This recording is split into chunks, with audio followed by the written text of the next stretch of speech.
Hey there, it's Joycelyn Wells, and it's Wednesday, July 8th, 2020, and it's time for Joy Exposed.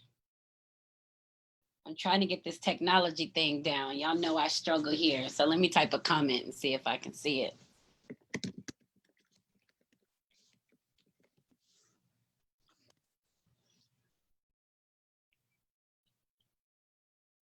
All right, it's Joycelyn Wells with Joy Exposed. It's Wednesday, July 8th, 2020. Oh, we made it to the second part of the year, and it's still just as crazy, right? So we've got pandemic, we've got civil unrest, we've got riots, we've got looting, we've got murders, schools closed or are they open, people dying. Oh my goodness, people out of jobs. Crazy, crazy, crazy. So this year has been no doubt the most eventful of all of my years, especially when it comes to things that I have no control over. I'm having to figure out what in the hell should I be doing right now. So anyway, I'm Joycelyn Wells, and we'll get started with 3 cheers of joy.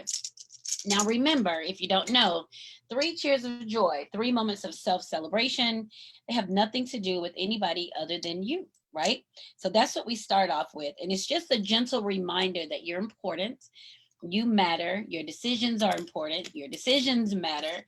Your placement on this earth or in this earth, all of that matters. And you have to do something about it to make yourself remember that you're the bomb. So here we go. Tonight, I have resorted back to my favorite wine, my favorite Malbec Poppy. This lighting is bad for it. Let's see if I can fix it. Can you see it better? Yeah, Poppy Malbec. And this is what I'm drinking tonight. And I'm going to open it while we're sitting here talking because I had to run some errands first and I didn't get to. I had to run some errands and I didn't get to open it yet. I was running a little late, hanging out with my daughter and my little baby. Hey, Jason. Hey, Nancy, Viande. Hey, Varisa. Happy birthday, girl. Happy birthday. It's Varisa's birthday. She's the queen. All right. So I got my wine open, and I hope you guys have something yummy that you're drinking. As I said, this is a Malbec, and it's one of my favorites. Definitely a go-to wine because it's usually on sale, and that makes a difference for me. I also have sparkling water. It's a strawberry sparkling water, just in case I was over the wine real quick. So let's get on 3 cheers of joy. My first cheer of joy.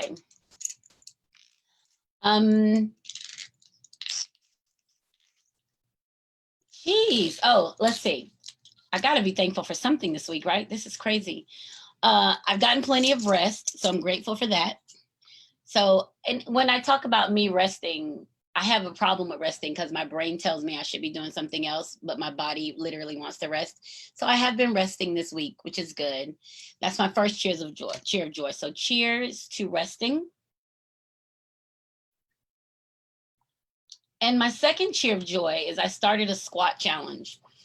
I was talking to some girlfriends about getting older because I'll be 51 this year. And what I'm noticing about myself is that I'm getting less and less interested in working out.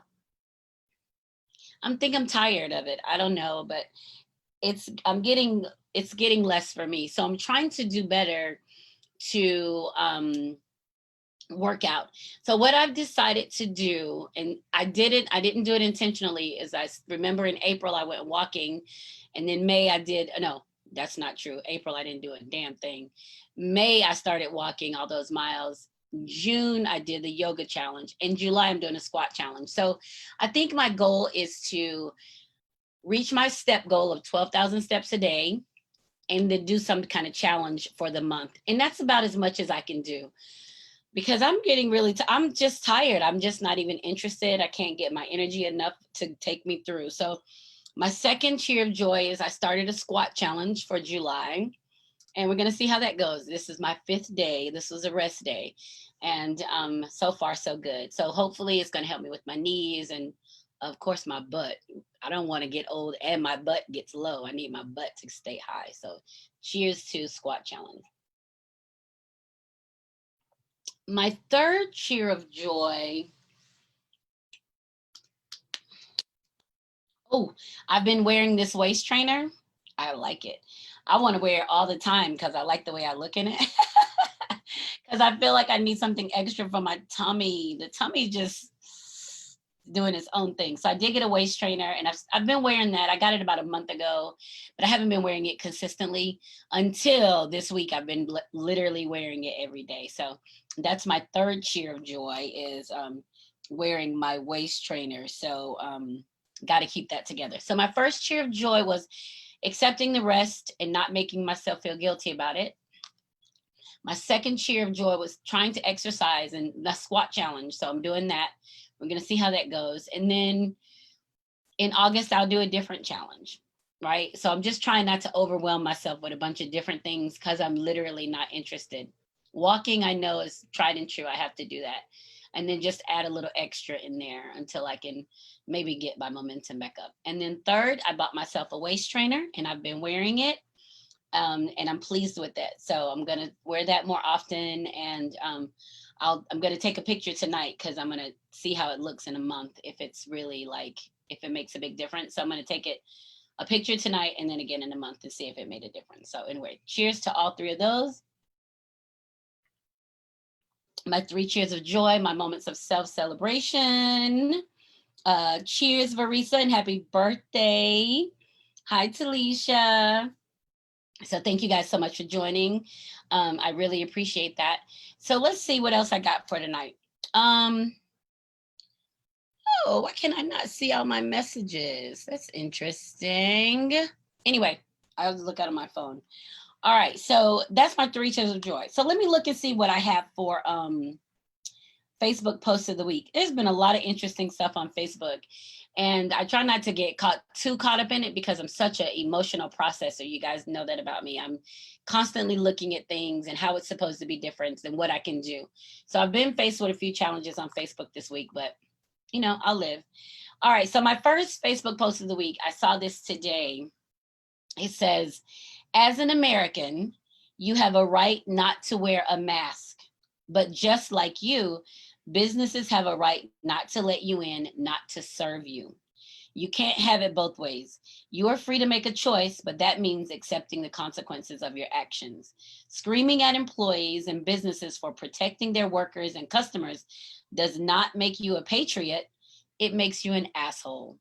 Don't mistake inconvenience for oppression. So I read that, I saw that today on Janika Santos web on her page, and it looks like it's a sign in a restaurant. And I think that that's a lot of people are struggling with that, with wearing the mask. And I just thought that was a great sign to have, simply because people want to be able to do what they want to do, but then they don't want other people to be able to do what they want or need to do, right? So I think that is kind of a double standard that some people have, and that may go along with that privilege thing. It may go along with privilege, like I can do what I want to do and you have to leave me the fuck alone while I do it. Well, it doesn't work that way because so many people are at risk with this virus because the numbers are growing every day. And the United States has more active cases than anywhere else in the world. And that's really depressing, especially considering that the United States is like a leader in the world, right?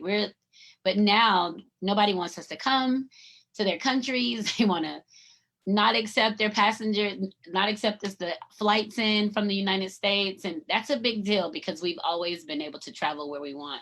The right to roam, we can do whatever we want, but they put some halting on that, so it's not able to happen. Let's see, I didn't want to read that one. I just had that copy. Let's see. Oh, and then another one Facebook post I saw today. I sent this to my supervisor, my boss, my direct report boss, and the post says at the top, when your boss hit you up on your day off, and the text message is like, hey, and you say, nope, already drinking at 10 a.m. Yep. Like, don't call me in on my off days. So I thought that was funny. I did take a couple of really interesting social emotional learning classes this week, and I'm trying to figure out how I want to disseminate that information, whether I want to do some Zoom classes with some of you guys or some of my Facebook friends to kind of talk about what that looks like, your social emotional learning curve. Like, where are you in that? Because I think that when all of the theories and information about existing change, once you're out of school or they're not addressing it in your workplace, you really don't access a lot of it. So you almost need to be in an environment where you have to have professional development. Like, you need personal development. Like, you need somebody to give you things that's going to help you personally and help you professionally. And that's one of the things that I definitely support with people. How do you continue to grow?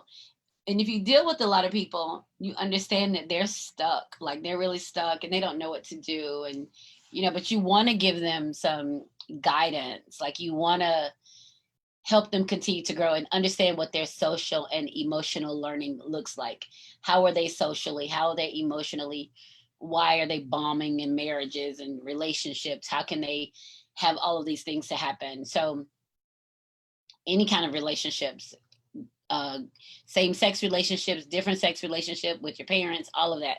So, you know, that we have to make sure we definitely give people an opportunity to know that their emotional and social growth is important for them to forge these relationships. So I'm trying to figure out how I want to use that information. And I'm sure I'll talk about that some more. I can't really think of anything else that I saw. Oh, let me tell you this. Somebody invited me to join a group called Black Girls Healing on Facebook. And I was excited to join this group, Black Girls Healing. And there's a lot of people in it, like 30,000 people. Like, it's a huge group. And I was like, oh my gosh, I'm going to have such an impact in there, because that's all what I'm about. I'm about people growing, healing from your past, moving on. I was in there for like 15 minutes. I was in there for literally 15 minutes and they were like, you are victim shaming. So they said I was victim shaming. And I wasn't. So I'll give you kind of the scenario. The scenario was a post made about a woman saying that she finds herself going on dates with men who keep asking her over and over to have sex, and then she gives in to the sex. How can she get past that? That was the question. So of course I said, well, first of all, call it what it is. It's rape. Call it what it is. And when the question comes up and you say no, if they continue, then fucking leave. Nowadays, get an Uber. It doesn't matter. Get the hell out of there if you know that you're in danger. If somebody doesn't respect your no, across the board, if somebody doesn't respect your no, they're not going to respect you after you give it to them either. That's a part of having your good relationships. When somebody asks you for something and you say no, they leave you the fuck alone about it. People think they're being persistent and they got these great skills. It's rape.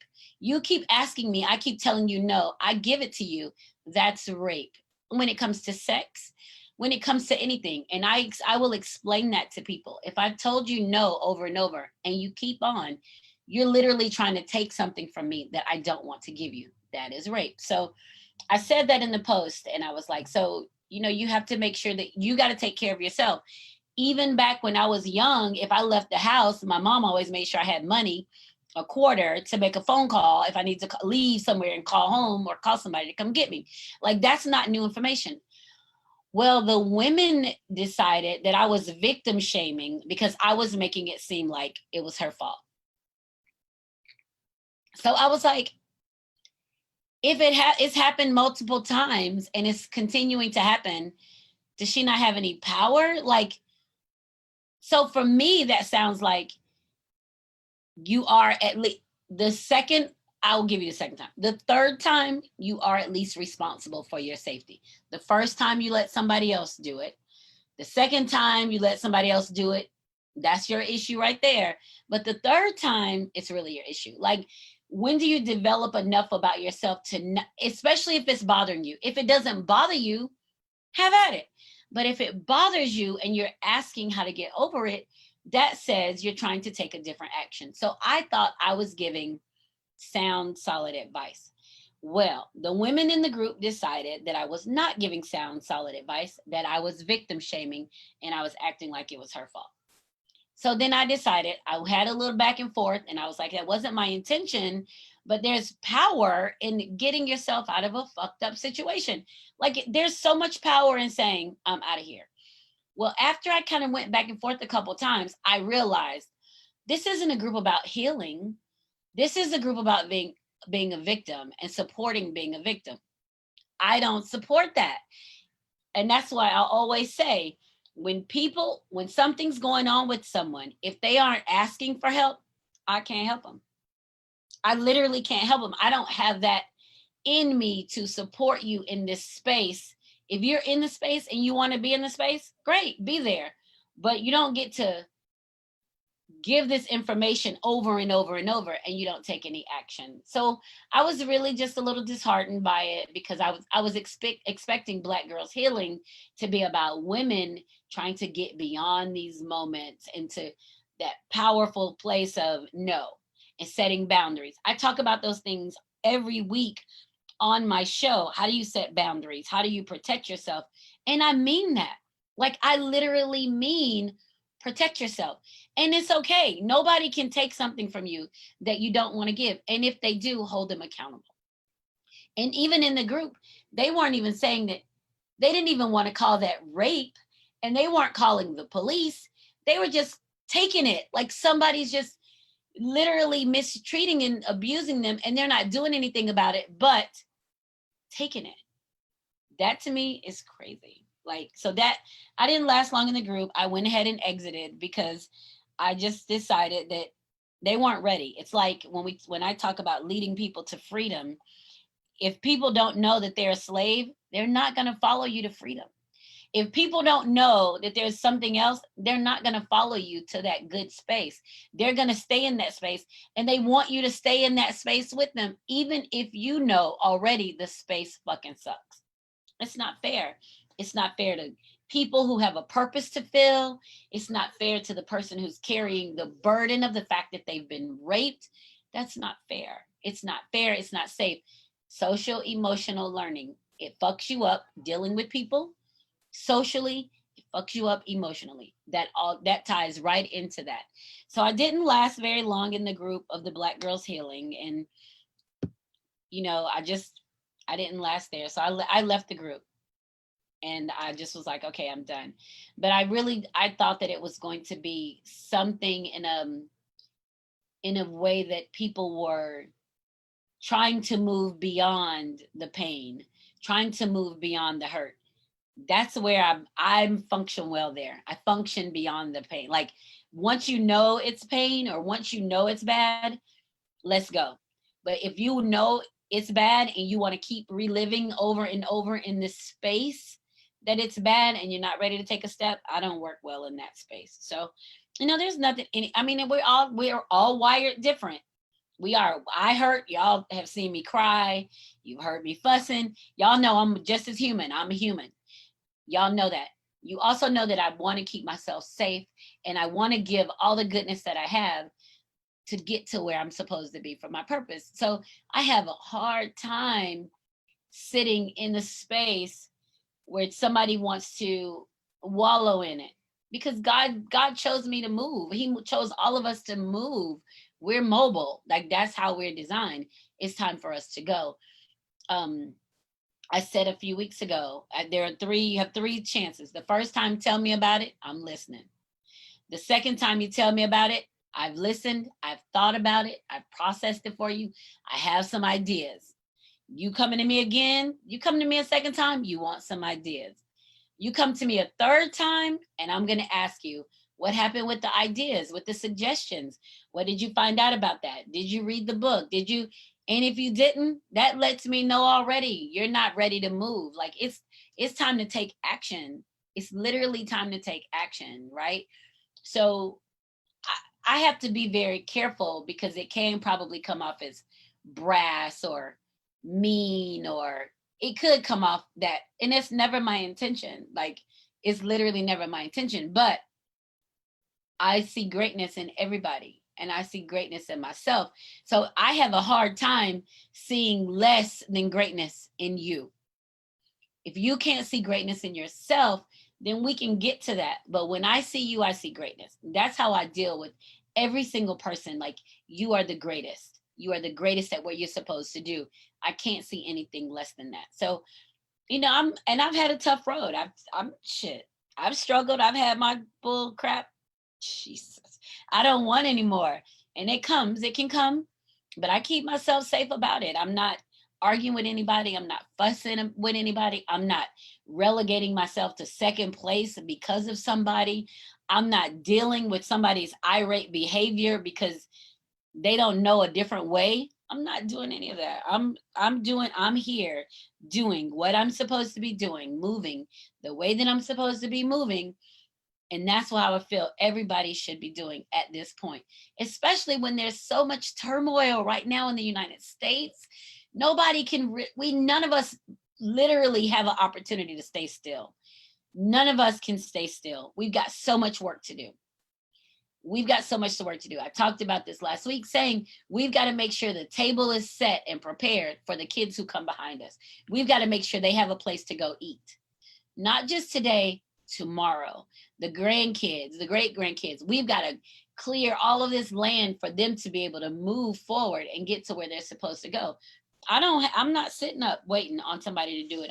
Nobody's giving me permission. I'm over permission. I'm gonna do, and then I'll ask forgiveness, but I'm not asking anybody. There's nobody to give me permission to move.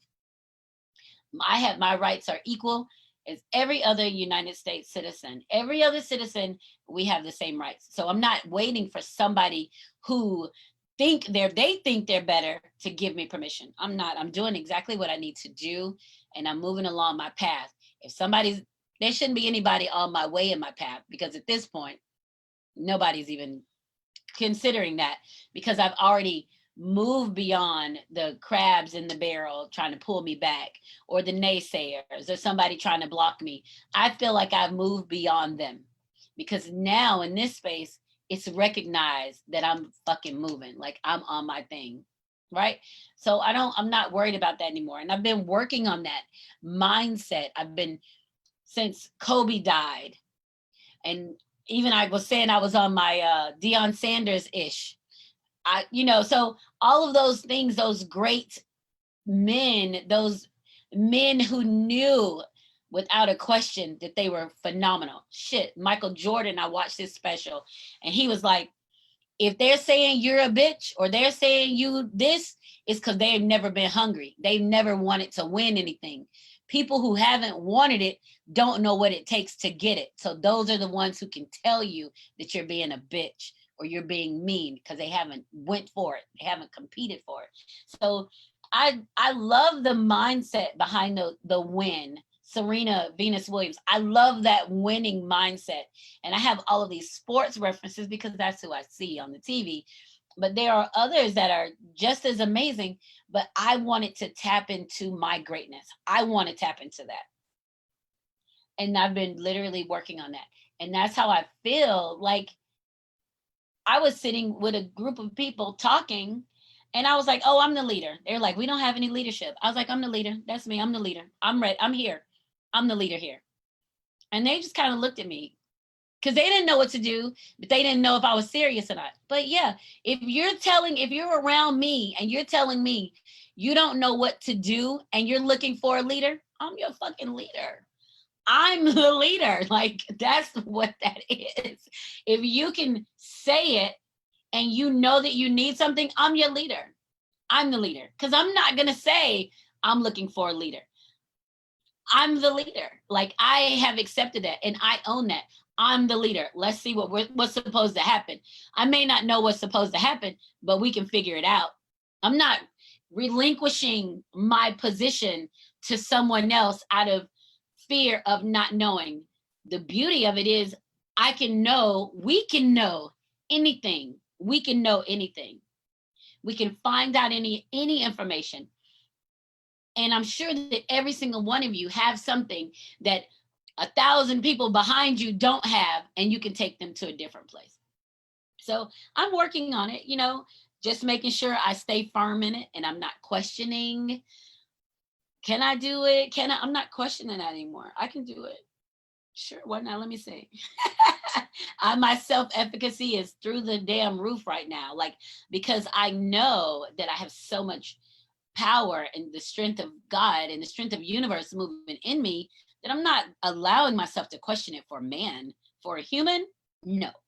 I'm not questioning myself for a human, especially someone who isn't in a position or who hasn't positioned themselves in my life to propel me forward or to fill me with goodness. Somebody who's sitting on the sideline yelling out what I should do, shit, stay there. I'm not listening. I'm not listening, right? I'm not listening. So, that's a big deal for me. And I have struggled with that for years because I've always put so much emphasis on what it would be for me to be a person to someone else, the kind of wife I would be, the kind of mom I would be, the kind of daughter I would be, but you know what? It's showtime. What kind of woman am I? What kind of person am I? Not a Black woman, not a single woman. What kind of person am I? What's the goodness in me and how am I supposed to use that? That affects the goodness in everybody else, or draw the goodness in everybody else and move forward. And that's where I am. And it's just where I am. And I'm very pleased to be in that space right now. And it feels good for me. And it makes me understand why I need to rest, because I have a lot going on. I have a lot happening in here all the time, trying to process information. What's the next move? How do I move? Is it time to move? I'm processing that all the time. And sometimes I need to rest. And, so when I rest, I've learned that when it's time to rest, don't fight against it. Because once I'm empty, I can't do anything for anybody else. When I'm empty, I'm done. I can't do anything for anybody else. One of my Facebook friends made a post today. She's a young one. And she made a post and said that like the last 4 years of her life have been hell. And then she said a date last year was like the worst day of her life. And I read it and I didn't respond, because sometimes when I respond, I can be without the fluffy. I can be pretty direct. So I didn't respond today because she made the post one after the other. So I decided I would give her a couple days and then I would respond to her. But I wanted to make sure that she understands that your worst day hasn't happened yet. It may be bad, but it's not your worst day. The years that have been the worst years, they're not the worst years.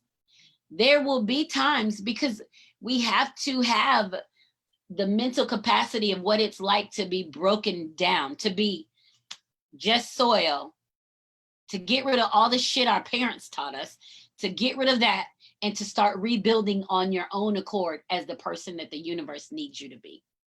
It's okay. It's okay to have bad days. It's okay to have terrible days. You can't quit. You don't stop living. You keep going.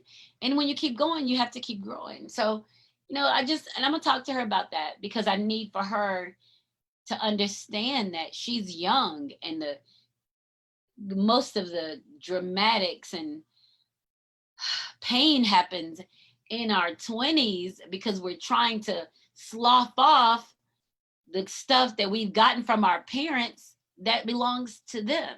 So I think that all of our young people need to know that. We all, as parents, I don't know how many of you are parents, but as parents, we always have to make sure that we give our kids something that they can use instead of the things that we didn't use and we're hoping they get to use.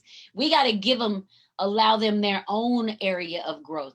But as parents, we put all of our crap on them and expect them to be able to go and fly. And it rarely happens. Sometimes we have years of crap on us that we've picked up as we've gone along. We have some people never get rid of it and they're stuck. But when you're fighting against what you're supposed to be doing and trying to get where you're going, you're going to have some bad days because it's in conflict of what you know. And we all go through that. And that's really, it's scary because you think, gosh, my mom taught me this. My dad taught me this. My mom said I should do this. My dad, my grandmother, my this and this. You have all of these people who've influenced you along your way. But then you get older and you realize a lot of it has nothing to do with nothing. It was just their stuff that they placed on you. So we really have to just make sure we support our young people, the boomers, I mean, not the boomers, the Gen Z, right? We've got to support them to make sure that they get to a place that they can support themselves. And their bad days, they're okay. They're going to be better, right? The bad days are always better. That's one thing that we know. The nighttime is the worst and the days always get better. Those are the things that are tried and true. And that's why a lot of people have difficulty at night when they're going through something, because the night is always the longest. The night is long, it's lonely, it's sad, it's depressed. The nights are the worst. Now, when I was going through my depression, my nights sucked. My nights literally fucking sucked. I could literally lay in the bed like this all night. Couldn't go to sleep. What, tired as hell, not able to sleep. My mind racing. I'm just laying there, not knowing what's going to happen tomorrow. Worry. But as we get older, we realize that's a waste. To spin your wheels in that area, but we have to learn how to not do that. You learn to worry because the people around you worry. You know that worrying is what happens. And so you find yourself in situations that you're worrying. And so we really have to make sure that we are okay when we're talking to people about dealing with the idea that they're having a good time or they're having a bad time, and that the good times are coming. So it's okay. And that I would wholeheartedly say that to anyone. It's okay. And that's why I said I'm going to give a couple days before I message my Facebook friends to let her know that it's okay.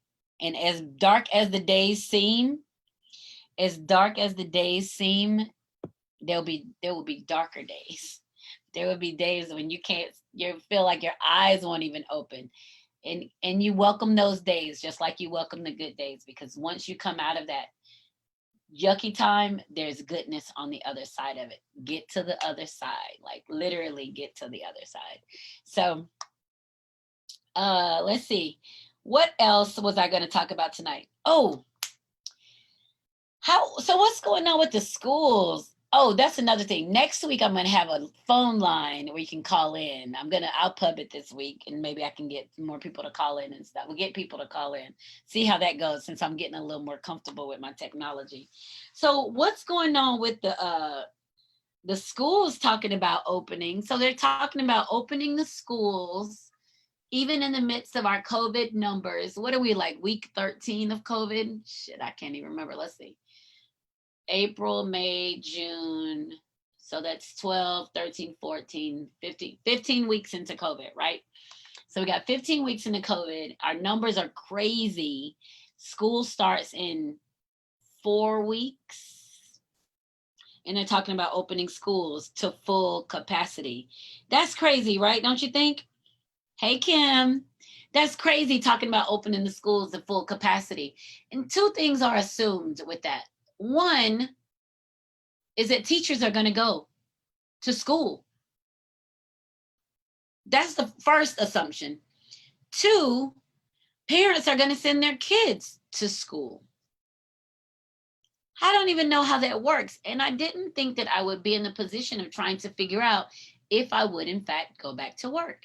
What is it worth for me to go work, to risk COVID for myself?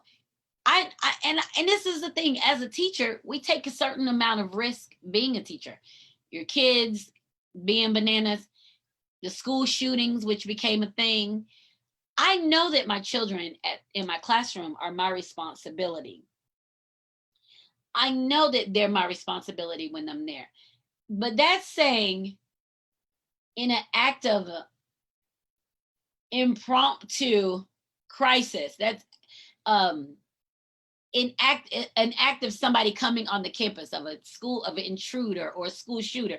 We're not planning. We know that the pandemic is happening. We know that COVID is there, but we're saying teachers go to school, host the kids in your classrooms, and what? Die? How many of us will die before we realize this isn't the way to go? How many of us, one teacher has been exposed, then the whole school closed down because all the kids have now been exposed. So, well, how does this work? And this is the thing, because I was asking Faceless Love today because I was thinking about it. I'm like, what's up with that? Forcing the schools to open. What's up with it? And he said, it's political. Our president thinks that he can force things back to normal, get the economy moving, and stop the pandemic to get him in a place to be in a better position for an election in November. And I thought, how fucking crazy is that? It's going to take us years to get beyond the damage of this pandemic. We haven't had one in 100 years. There was recovery time for years after that. We still have an uphill battle to get through the pandemic, through the COVID. Like, this isn't going away. Like, literally, it's not going away. Not anytime soon. And now I'm feeling like we're going to be forced into a position as teachers. We're going to be forced into, because we need jobs. All of us work, we need jobs. We're going to be forced to go back to what? To die? Like, so don't go back or go back and die. How many teachers are dealing with this thought process right now? Because no one is asking the teachers. And Kim just said the teachers don't have a choice. That's right. So nobody's asking us what we think. Now, does opening schools at full capacity mean more e-learning and the school is open? That would be amazing. And I guess that would be for the individual school districts to figure that piece out. But we still have to figure out, how do we keep everybody freaking safe? The teachers probably have, anybody in the United States interact with more people every day than teachers. I doubt it. Like, what jobs do you think that people interact with more than, for a sustained amount of time? 200 kids in a day? Not to mention the other, 1,300 walking through the school? We get so much exposure to these kids that we get their colds. We get shot for them when it comes to that. We break up their fights. We have to feed them. We have to clothe them. Like, we go through so much with these kids. What is the expectation of the interaction with the teacher and the students? Do you know how many kids hug me every day?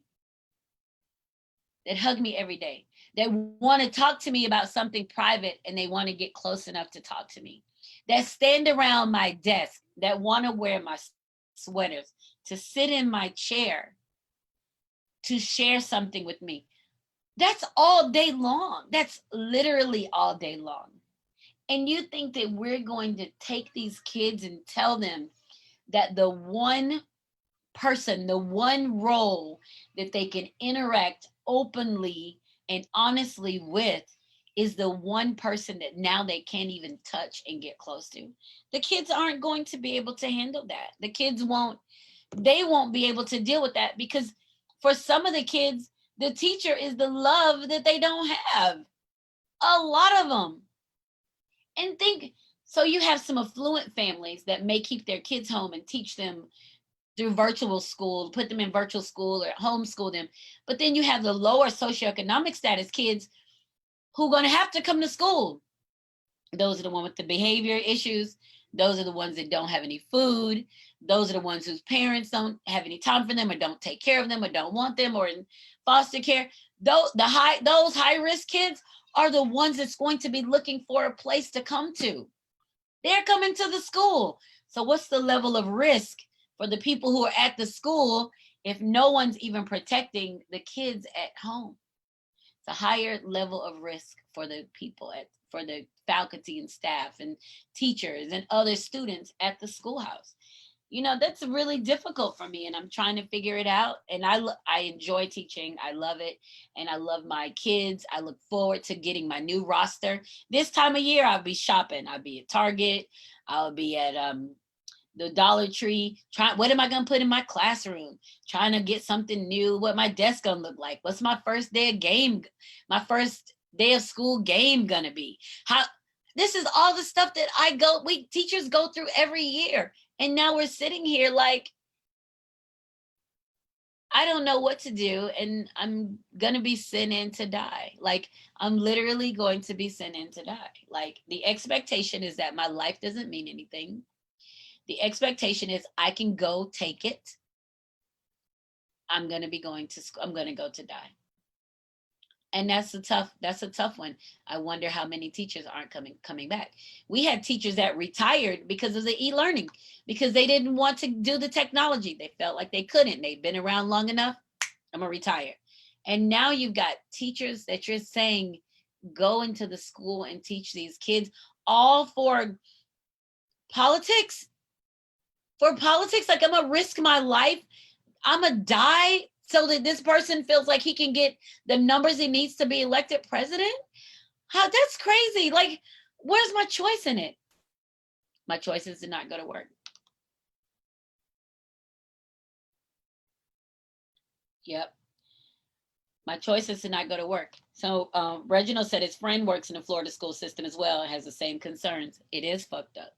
And, that's the thing that everybody know. If you teach, it's got to be something you love about it, because, man, it's not the money.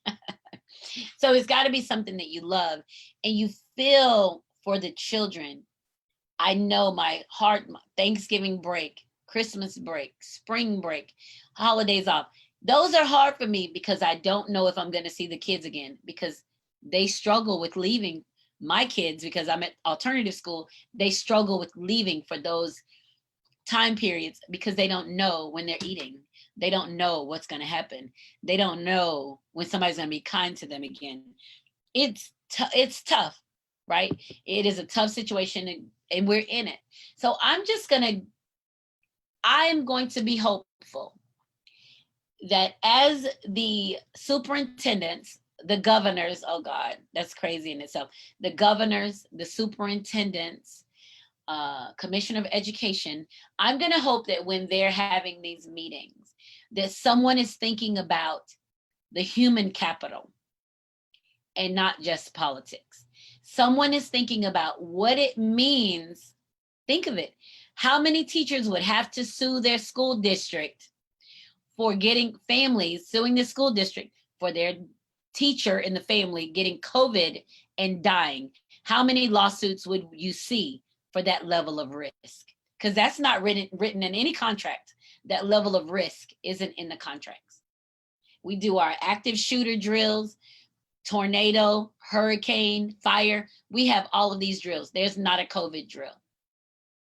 There's not a COVID drill. There's not anything to stop someone from being malicious, removing their face mask, coughing on someone. People are malicious. That shit happens all the time. There's nothing to stop someone from doing that. What is the level of risk for everybody involved? And it's got to be something more than I'm trying to be reelected for president. There has to be something else. And if there's any teachers that's the way they vote and they're being forced into this deadly situation, this COVID situation, I'm hoping they'll choose to vote a different way. You cannot vote for the person that's literally okay with ending your life for the sake of their own victory as president. It doesn't make any sense. I'm really annoyed by it.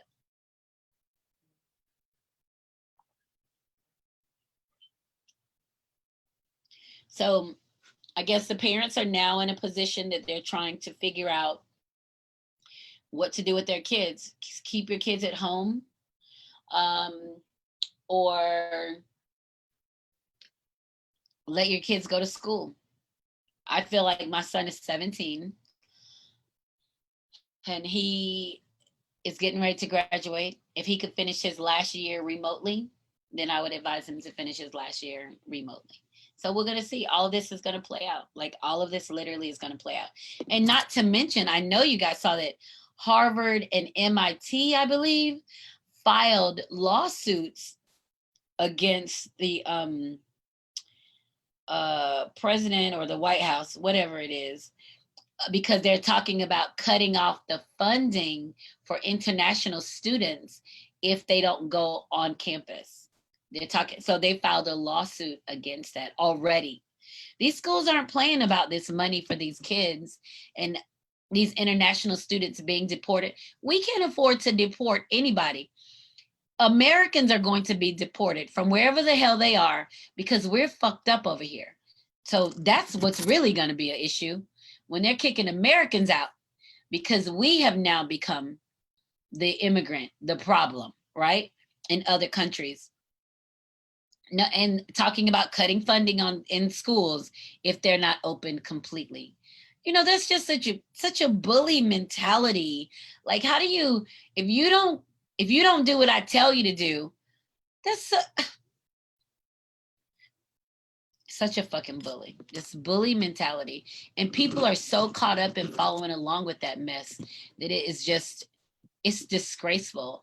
And all the time that I talk about how I'm proud to be an American and I'm a Black American, and now I'm sitting here like, maybe I shouldn't say that I'm American. Like, when will it be okay to be proud to be American again? And we're fighting for it, right? There's a huge struggle for it. We're finally seeing it now with the police and trying to get the police reform, and people demanding to be treated like people, the civil unrest. And so we're seeing it now. We see people struggling. The Karens are struggling because somebody is talking back to them and they're trying to make a point. This goes back to what I said at the beginning. You have choices, but there are consequences that goes along with your choices. You fuck around and get in somebody's face, today the consequence will be you on your ass. Nobody's putting up with the bullshit anymore. It's over. Everybody's tired of it. But now we find ourselves in this political shitstorm of nothingness, of bullying. We're just being bullied and relegated to these little spaces by someone who's supposed to be our leader. He's like parenting in the way that I tell people you shouldn't parent. He's the parent that beats his kids to force submission, beat you into slavery to do what I'm telling you to do so I can do what I want to do and you don't have a comment about it. I can do what I want to do, how I want to do it. We have people out there like that now about their kids. You don't tell me what to do with my kids. That's exactly what our president is doing with the United States. I'm going to do what I want to do. And that's a very bullying mentality. And people are struggling and suffering behind it. People are suffering, lost. We're all lost. Like, where's the leadership? I'm here, right? Where's the leadership? Because I know from as early as I can remember, and I voted for Richard Nixon in 76. In the library, I put Jimmy Carter. I put my little ballot in the box in the library at school. And I've always respected the office of the president. Whether I like the person in the office of the president, you respected the office of the president. And people wanted to grow up to be president. I'm going to be a president. I'm going to be president. I'm going to be a doctor. I'm going to be a lawyer. We had all of these respectful kind of things.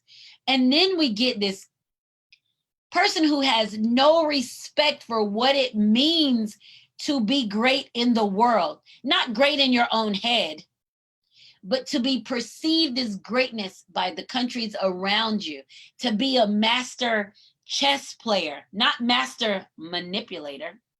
He's not even a master manipulator. To be a master chess player, to be able to see all the pieces and how to move them, and to keep a balance of that thing that keep America. We don't have that here. He wants it to be his own playtime and to do what he wants, not understanding that there are millions of people here that hangs in the balance of his bullshit decisions. And now he's even saying, I don't care about you. Go back in the schools and I'm risking your life because I'm trying to win. The virus not gonna hurt you. Yeah, say what? How many 100,000 people have died? How many new cases today? The virus is waiting to hurt all of us if put in the situation. So I'm gonna wear your mask, use your hand sanitizer. Be careful. Don't go to these damn parties, cesspools of bullshit. Why? For what? For what? What goodness? I look at it like this. Even if you're out wanting to date somebody, you can't even get any goodness because they're gonna have, say, they might have the COVID. You can't even go get no goodness. They might have the COVID. Yes, Jason, you're right.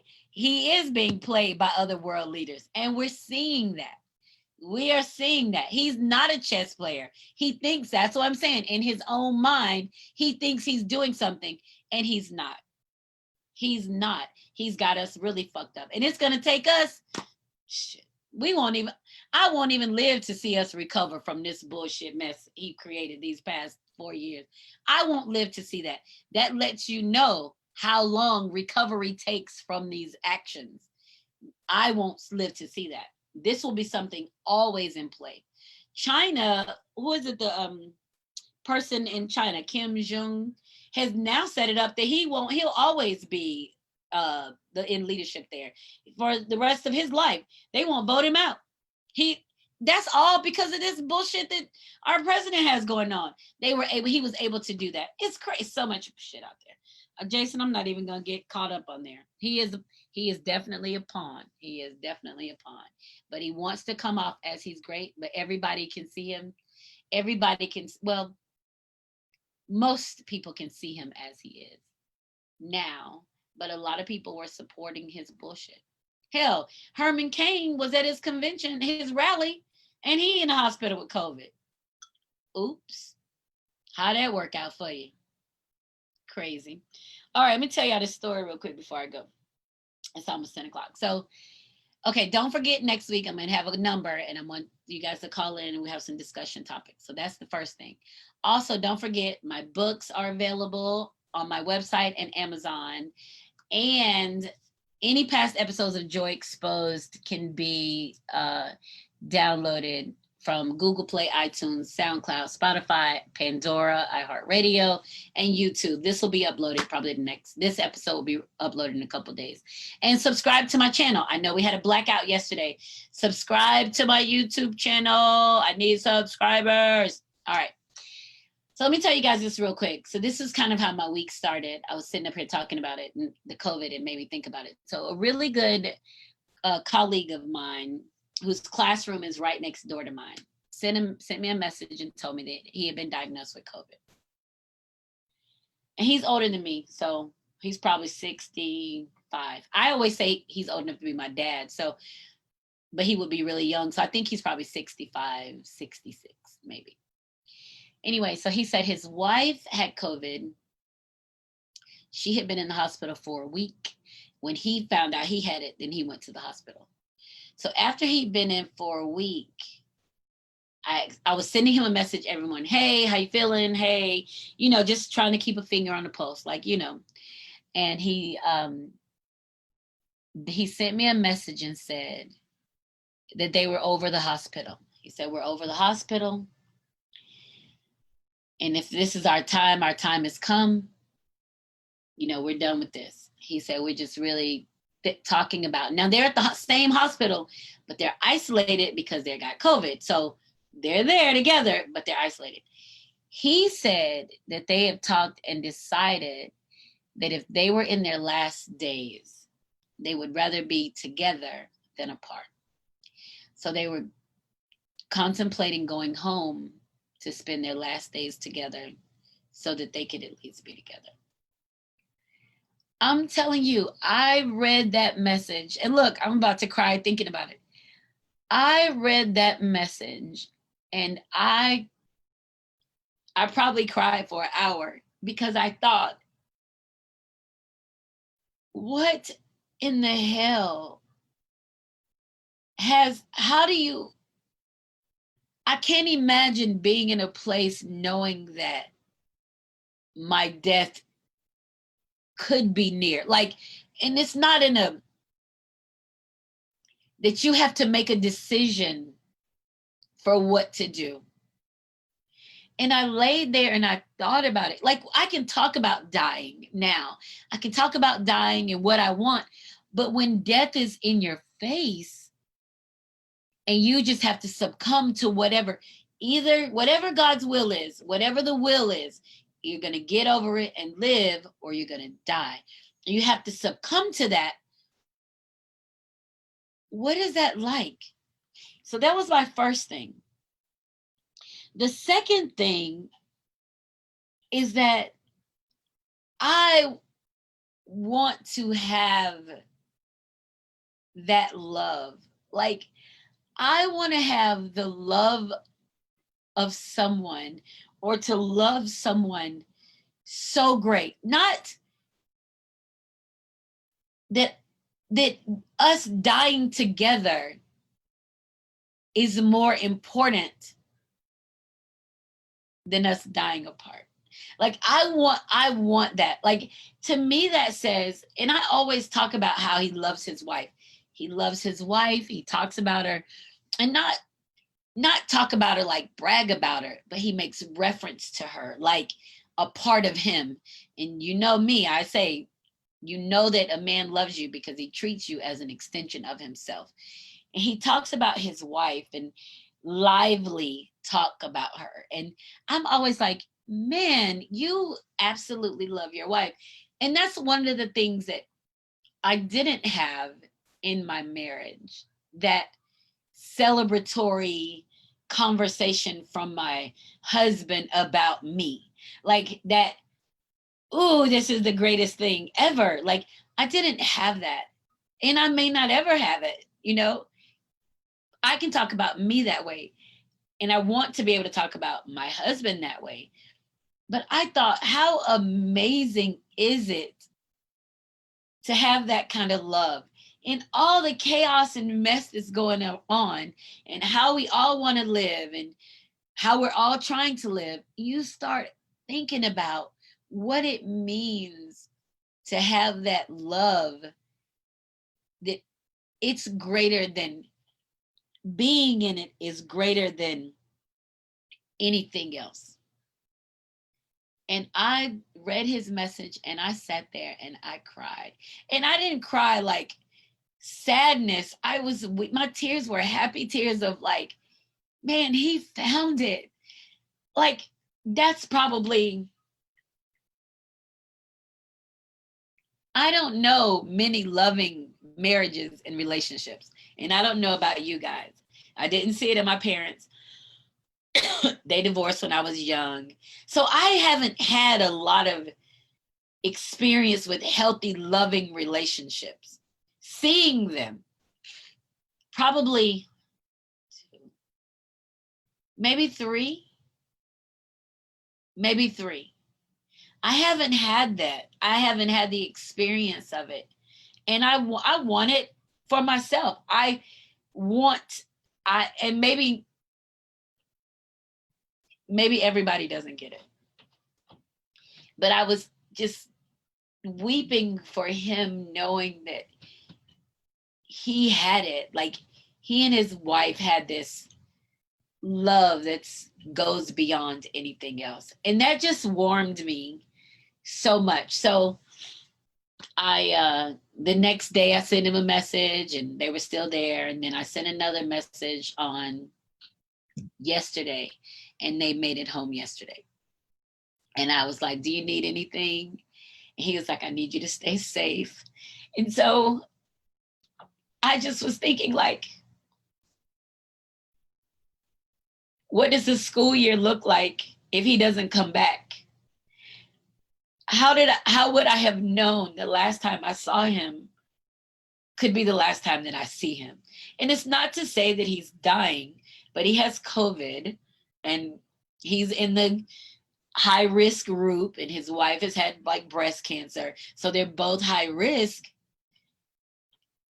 What is that? How does that work? So I'm really having a hard time with when I'm talking about the death and the illness and the associated with the COVID, and people are being so frivolous with how they're using it or what they're doing about it. I'm having a hard time with that because it's real. Death is real. This is my Carmen died, Josh died.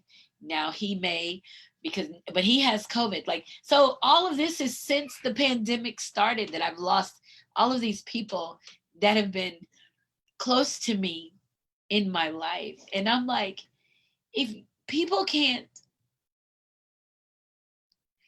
understand that this thing is real, it's going to be way more deaths than this. It's going to be way more deaths than this. So you guys wear your masks. They're mandatory in some places, optional in others. Don't just think about yourself. You think about everybody around you that could expose you to, or you expose them, and you take care of yourself. This is your social, emotional learning. The responsibility of taking care of who you are around you, your social responsibility. So we have to make sure that we pay close attention to that. So this is Joycelyn Wells, and this was Joy Exposed. And remember, when joy is exposed, everything just feels better. I'll see you guys next week. Stay safe. Wear those masks. Bye.